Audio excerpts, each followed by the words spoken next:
श्री गणेशाय नमः, श्री कुलदेवताय नमः। आज देवी का वैकृतिक रहस्यम सुनेंगे। ऋषि कहते हैं, राजन, पहले 3 सत्व प्रधाना त्रिगुणमयी महालक्ष्मी के तामसी आदि भेद से 3 स्वरूप बतलाए गए।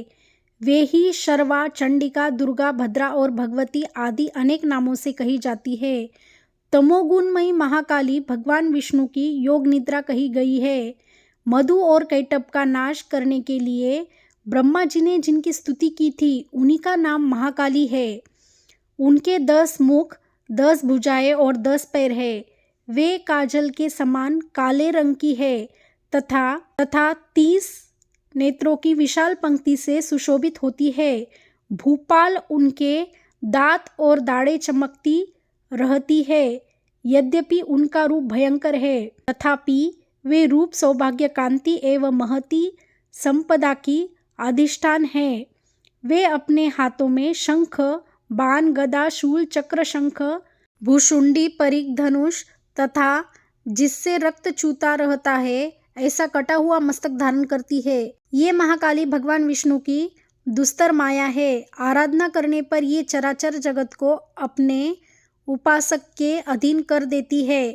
संपूर्ण देवताओं के अंगों से जिनका प्रादुर्भाव हुआ था, वे अनंत कांति से युक्त साक्षात महालक्ष्मी है। उन्हें ही त्रिगुणमयी प्रकृति कहते हैं तथा वे ही महिषासुर का मर्दन करने वाली है। उनका मुख गोरा, भुजाएं श्याम, स्तनमंडल अत्यंत श्वेत, कटिभाग और चरण लाल तथा जंगा और पिंडली नीले रंग की है। अजेय होने के कारण उनको अपने शौर्य का अभिमान है। कटी के आगे का भाग बहुरंगे वस्त्रों से आच्छादित होने के कारण अत्यंत सुंदर एवं विचित्र दिखाई देती है।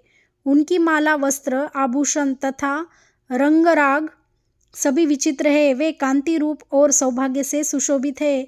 यद्यपि उनकी हजारों भुजाएं हैं, तथापि उन्हें 18 भुजाओं से युक्त मानकर उनकी पूजा करनी चाहिए। अब उनके दाहिनी ओर के निचले हाथों से लेकर बाईं ओर के निचले हाथ तक के क्रमशः जो अस्त्र है उनका वर्णन किया जाता है। अक्षमाला, कमल, बाण, शंख, वज्र, गदा, चक्र, त्रिशूल, परशु, शंख, घंटा, पाश, शक्ति, दंड, चर्म, धनुष, पानपात्र और कमंडलू, इन आयुधों से उनकी भुजाएं विभूषित है। वे कमल के आसन पर विराजमान है, सर्वदेवमयी है तथा सबकी ईश्वरी है। राजन, जो इन महालक्ष्मी देवी का पूजन करता है, वह सब लोकों तथा देवताओं का भी स्वामी होता है। जो एकमात्र सत्वगुण के आश्रित हो पार्वती जी के शरीर से प्रकट हुई थी तथा जिन्होंने शुंभ नामक दैत्य का संहार किया था, वे साक्षात सरस्वती कही गई है। पृथ्वीपते उनके 8 भुजाएं हैं तथा वे अपने हाथों में क्रमशः बाण, मुसल, शूल, चक्र, शंख, घंटा, हल एवं धनुष धारण करती है। ये सरस्वती देवी जो निशुंभ का मर्दन तथा शुंभासुर का संहार करने वाली है, भक्तिपूर्वक पूजित होने पर सर्वज्ञता प्रदान करती है। राजन, इस प्रकार तुमसे महाकाली आदि तीनों मूर्तियों के स्वरूप बतलाए। अब जगत माता महालक्ष्मी की तथा इन महाकाली आदि तीनों मूर्तियों की पृथक पृथक उपासना श्रवण करो। जब महालक्ष्मी की पूजा करनी हो तब उन्हें मध्य में स्थापित करके उनके दक्षिण और वाम भाग में क्रमशः महाकाली और महासरस्वती का पूजन करना चाहिए और पुष्ट भाग में तीनों युगल देवताओं की पूजा करनी चाहिए। महालक्ष्मी के ठीक पीछे मध्य भाग में सरस्वती के साथ ब्रह्मा का पूजन करें। उनके दक्षिण भाग में गौरी के साथ रुद्र की पूजा करें तथा वाम भाग में लक्ष्मी सहित विष्णु का पूजन करें। महालक्ष्मी आदि तीनों देवियों के सामने निम्नांकित 3 देवियों की भी पूजा करनी चाहिए। मध्यस्थ महालक्ष्मी के आगे मध्य भाग में 18 भुजाओं वाली महालक्ष्मी का पूजन करें।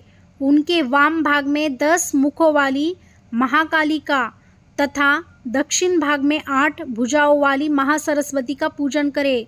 राजन, जब केवल 18 भुजाओं वाली महालक्ष्मी का अथवा दशमुखी काली का या अष्टभुजा सरस्वती का पूजन करना हो, तब सब अरिष्टों की शांति के लिए इनके दक्षिण भाग में काल की और वाम भाग में मृत्यु की भी भली भांति पूजा करनी चाहिए। जब शुंभासुर का संहार करने वाली अष्टभुजा देवी की पूजा करनी हो तब उनके साथ उनकी 9 शक्तियों का और दक्षिण भाग में रुद्र एवं वाम भाग में गणेश जी का भी पूजन करना चाहिए। ब्राह्मी, माहेश्वरी, कौमारी, वैष्णवी, वाराही, नारसिंही, ऐन्द्रिय, शिवदूती तथा चामुंडा ये 9 शक्तियां हैं। नमो देव्यो इस स्तोत्र से महालक्ष्मी की पूजा करनी चाहिए तथा उनके 3 अवतारों की पूजा के समय उनके चरित्रों में जो स्तोत्र और मंत्र आए हैं उन्हीं का उपयोग करना चाहिए। 18 भुजाओं वाली महिषासुर मर्दिनी महालक्ष्मी ही विशेष रूप से पूजनीय हैं, क्योंकि वे ही महालक्ष्मी, महाकाली तथा महासरस्वती कहलाती है। वे ही पुण्य पापों की अधीश्वरी तथा संपूर्ण लोकों की महेश्वरी है। जिसने महिषासुर का अंत करने वाली महालक्ष्मी की भक्तिपूर्वक आराधना की है वही संसार का स्वामी है। अतः जगत को धारण करने वाली भक्तवत्सला भगवती चंडिका की अवश्य पूजा करनी चाहिए। अर्घ्य आदि से, आभूषणों से, गंध, पुष्प, अक्षत, धूप, दीप तथा नाना प्रकार के भक्ष्य पदार्थों से युक्त नैवेद्यों से, रक्त सिंचित बलि से, मांस से तथा मदिरा से भी देवी का पूजन होता है। राजन, बलि और मांस आदि से की जाने वाली पूजा ब्राह्मणों को छोड़कर बताई गई है। उनके लिए मांस और मदिरा से कहीं भी पूजा का विधान नहीं है। प्रमाण: आचमन के योग्य जल, सुगंधित चंदन, कपूर तथा तांबूल आदि सामग्रियों को भक्तिभाव से निवेदन करके देवी की पूजा करनी चाहिए। देवी के सामने बाएं भाग में कटे मस्तक वाले महादैत्य महिषासुर का पूजन करना चाहिए, जिसने भगवती के साथ सायुज्य प्राप्त कर लिया। इसी प्रकार देवी के सामने दक्षिण भाग में उनके वाहन सिंह का पूजन करना चाहिए, जो संपूर्ण धर्म का प्रतीक एवं षड्विध ऐश्वर्य से युक्त है। उसी ने इस चराचर जगत को धारण कर रखा है। तदनंतर बुद्धिमान पुरुष एकाग्रचित्त हो देवी की स्तुति करे, फिर हाथ जोड़कर तीनों पूर्वोक्त चरित्रों द्वारा भगवती का स्तवन करे। यदि कोई एक ही चरित्र से स्तुति करना चाहे तो केवल मध्यम चरित्र के पाठ से कर ले, किंतु प्रथम और उत्तर चरित्रों में से एक का पाठ न करे। आधे चरित्र का भी पाठ करना मना है। जो आधे चरित्र का पाठ करता है उसका पाठ सफल नहीं होता। पाठ समाप्ति के बाद साधक प्रदक्षिणा और नमस्कार कर तथा आलस्य छोड़कर जगदम्बा के उद्देश्य से मस्तक पर हाथ जोड़े और उनसे बारंबार त्रुटियों या अपराधों के लिए क्षमा प्रार्थना करे। सप्तशती का प्रत्येक श्लोक मंत्र रूप है।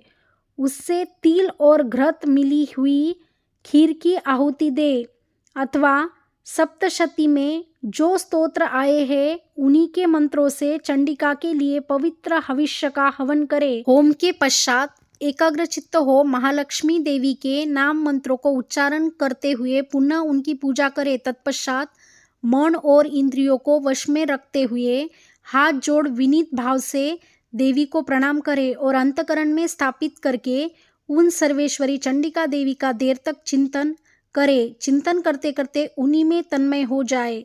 इस प्रकार जो मनुष्य प्रतिदिन भक्तिपूर्वक परमेश्वरी का पूजन करता है वह मनोवांछित भोगों को भोगकर अंत में देवी का सायुज्य प्राप्त करता है। जो भक्तवत्सला चंडिका प्रतिदिन पूजन नहीं करता, भगवती परमेश्वरी उनके पुण्यों को जलाकर भस्म कर देती है। इसलिए राजन, तुम सर्वलोक महेश्वरी चंडिका का शास्त्रोक्त विधि से पूजन करो, उससे तुम्हें सुख मिलेगा। इति वैकृतिक रहस्यम संपूर्णम।